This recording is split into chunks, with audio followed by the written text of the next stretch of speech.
Hi everyone. Today I want to talk about reconciling what might seem as conflicting information from different instructors. Okay. Now the first thing I'm going to say is that we are living in the golden age of gun training. Okay? We've been fighting a war on terrorism for the last 17 years.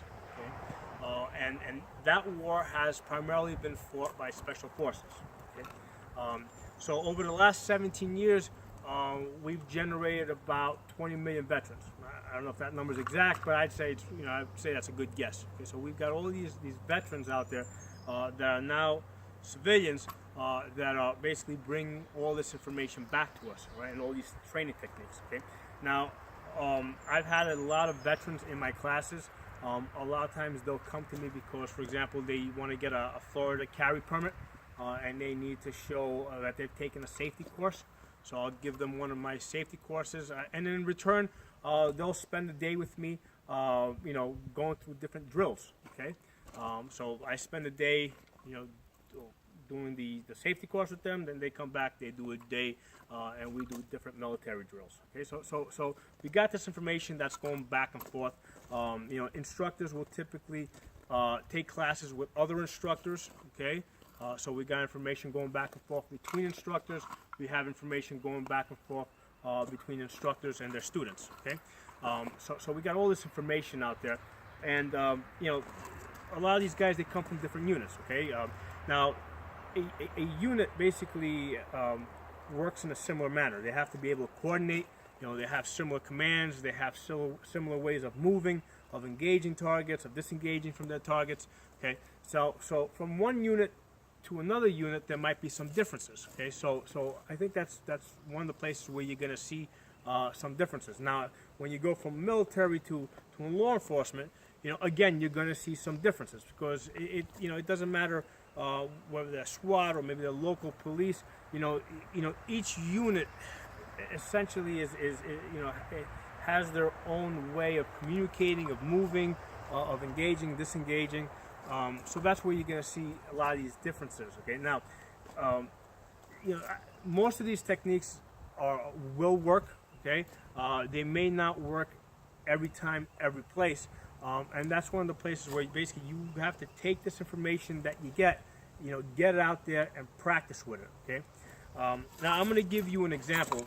Right, let's say we're in grappling distance. Okay, threat is right here. I'm here.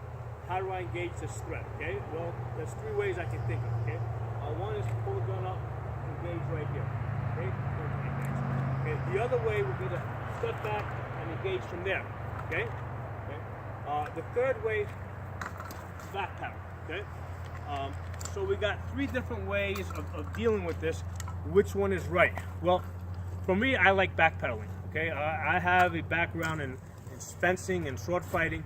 I'm used to fighting over uneven ground, moving in different directions. So I'm, backpedaling, I'm very comfortable with that. Okay, without even thinking, that's where my muscle memory is going to go. Okay, so if somebody's charging in on me, I'm going to back up and fire. Okay, okay. So that's what's comfortable for me. Now, if I got somebody who's less agile, okay, that might not be the best way for them. For them, they might be better off engaging here, okay, or just stepping back, taking one step back and engaging, okay, or taking a step to the side and engaging. These are these are the things that I have to kind of work through with my students. What's going to work best for them? I had a pair of brothers that I trained. They were 90 years old, okay, and one of them had a cane, okay, and he needed that cane for stability, okay. He basically, he could not hold the gun steady unless he had the cane in his hand. So basically, I taught him to hold the cane and fire one-handed, and I determined that was the best way for him to shoot. That was the way that he was able to hit his target most of the time. Okay, so there's an example of one size does not fit all. Now, what I tell people is when you go to a class, listen to what the instructor says. I mean, don't sit there and argue with him or tell him, well, this guy told me this or that guy told you that.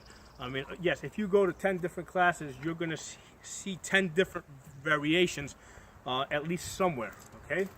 So basically, collect the information, process it, try it out, see what works for you. Okay.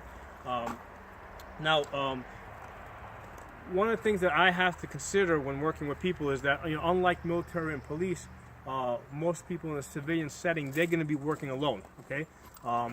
Or they're going to be working within their within their family unit. Okay. And it's very common to have a situation where, let's say, the husband is highly trained, the wife occasionally shoots, or maybe it's reversed. Maybe it's the wife that shoots all the time, and the husband's only into claybird shooting. So I have to weigh all these possibilities. So I train people on the basis that they're working alone, or they're working with their with their family. Okay. And in that case, we come up with a family plan. Okay. Who's going to go where, who's going to do this. A good plan might be, hey, let's say the wife, who's the better shooter, she'll basically work the gun while the husband's on the phone, calling 911.